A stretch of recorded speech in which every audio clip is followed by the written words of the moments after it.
നമ്മുടെ കായിക രംഗത്തിന് ഒരു പുതിയ കരുത്തും ശക്തിയും നൽകുന്നതിന് ഈ പരിശീലനം, ഈ കൂട്ടായ്മ പ്രയോജനപ്പെടും. ദേശീയ അന്തർദേശീയ തലത്തിൽ ഇന്ത്യക്കുള്ള അഭിമാനകരമായ ചില നേട്ടങ്ങൾ കൈവരിക്കാൻ നമ്മുടെ ഭാവിയുടെ വാഗ്ദാനങ്ങളായ നമ്മുടെ പ്രിയപ്പെട്ട കുട്ടികൾക്ക് സാധിക്കുമെന്ന് ഞാൻ പ്രതീക്ഷിക്കാം. ഒരു രാജ്യത്തിൻ്റെ സാങ്കേതിക, ഭൗതിക, ശാസ്ത്രീയ നേട്ടങ്ങളോടൊപ്പം കായിക രംഗത്തുണ്ടാകുന്ന ശ്രദ്ധേയമായ മാറ്റങ്ങളും വിജയവും ഓരോ കർമ്മപഥങ്ങളും ഒരു മഹാരാജ്യത്തിൻ്റെ കീഴിൽ സാധിക്കുന്നതാണ്. അത് സാധിക്കുന്ന സാഹചര്യങ്ങൾ കേരളത്തിലുണ്ട്. അതിന് വിദ്യാഭ്യാസ പ്രബുദ്ധത, അത് സാങ്കേതിക പരിജ്ഞാനം, അത് നൽകാൻ കഴിയുന്ന ഉപദേശകന്മാരും പരിശീലകന്മാരും സ്പോർട്സ് കൗൺസിൽ തുടങ്ങി നിരവധി കാര്യങ്ങളിൽ നമ്മുടെ യുവാക്കളുടെ കർമ്മശേഷിയെ പ്രയോജനപ്പെടുത്താൻ കഴിയുന്ന നിരവധി സംവിധാനങ്ങളും സാങ്കേതിക ഭൗതിക പശ്ചാത്തലങ്ങളും നമ്മുടെ സംസ്ഥാനത്തുണ്ട്. അതിനാവശ്യമായ സ്പോർട്സ് നയം നാം സ്വീകരിച്ചിട്ടുണ്ട്.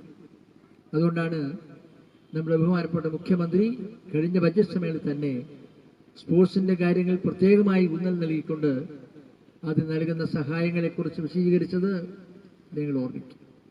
അതുകൊണ്ട് മറ്റേത് ഘടകങ്ങളെപ്പോലെ തന്നെ സ്പോർട്സ് എന്ന് പറയുന്നത് നമ്മുടെ സംസ്ഥാനത്തിൻ്റെ ഏറ്റവും പ്രമുഖമായ ഒരു ഘടകമാണ്. അതിനാവശ്യമായ പരിശീലനം, അതിൻ്റെ പരിപോഷണം, അത് പ്രവർത്തനക്ഷമത ഒക്കെ വർദ്ധിച്ചെടുക്കുന്നതിനും ഇന്ത്യക്കകത്തും പുറത്തും നമ്മുടെ സുപ്രധാനമായിട്ട് പങ്ക് വഹിക്കുന്ന താരങ്ങളെ സൃഷ്ടിക്കുവാനും അവർക്കെല്ലാം തന്നെ വിജയതിലകമണിയാൻ കഴിയുന്ന സാഹചര്യം ഒരുക്കുവാനും സാധിക്കത്തക്ക നിലയിൽ ഒരു സ്പോർട്സ് നയം സ്വീകരിച്ചിട്ടുണ്ട്. അതുകൊണ്ട് തന്നെയാണ് ഇന്ന് സ്പോർട്സ് രംഗത്ത് ഒരുപാട് കാര്യങ്ങൾ ചെയ്യാൻ കഴിയുന്നത്. നമ്മുടെ സ്പോർട്സ് നമ്മുടെ കായിക മേഖലയിലെ ഒരു ഏറ്റവും ശ്രദ്ധേയമായ ഘടകം എന്ന നിലയ്ക്ക് അവിടെ പരിശീലനം ലഭിക്കാൻ, ആ പരിശീലനം ഉപയോഗിച്ചുകൊണ്ട് നാടിൻ്റെ അഭിമാനം ഉയർത്തിപ്പിടിക്കാൻ കഴിയുന്ന നിലയിൽ അവരെ വളർത്തിയെടുക്കാനുള്ള ബാധ്യതയും ചുമതലയും സംസ്ഥാന ഗവൺമെൻറ് ഏറ്റെടുത്തിട്ടുണ്ടെന്ന് മാത്രമല്ല, അതിനോടനുബന്ധമായി സ്പോർട്സ് പ്രേമികളും സുമനസ്സുകളായ നാട്ടുകാരും രക്ഷാകർത്താക്കളും ഒക്കെ തന്നെ അതിൻ്റെ പിന്നിൽ അണിനിരക്കണമെന്ന് ഞാൻ അഭ്യർത്ഥിക്കുകയാണ്. ഇവിടെ നമ്മുടെ പ്രമുഖരായ വിദേശ രാജ്യങ്ങളിലെ പ്രതിനിധികൾ ഉൾപ്പെടെ അവരെല്ലാം തന്നെ ഈ കാര്യങ്ങളിൽ ശ്രേഷ്ഠമായ കാര്യങ്ങൾ പങ്കുവെക്കാൻ കഴിയുന്നവരാണ്.